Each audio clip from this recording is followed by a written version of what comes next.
Hello everyone, my name is Aarti Chauhan, Assistant Professor in CSC Department at RPIIT Bastada, Kanal. In this video, we will discuss about the Common Gateway Interface, that is CGI. The Common Gateway Interface is a specification defining how a program interacts with a Hypertext Transfer Protocol server. The Common Gateway Interface provides the middleware between the www servers and external database and information sources. The next point is working of the CGI.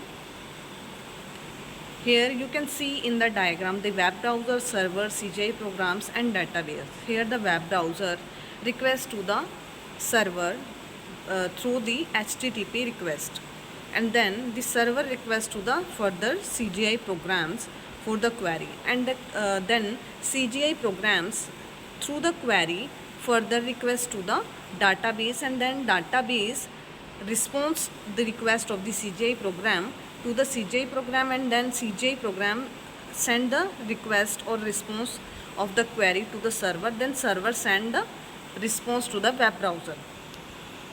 The sequence of event for creating a dynamic HTML document on the fly through CGI scripting is as follows.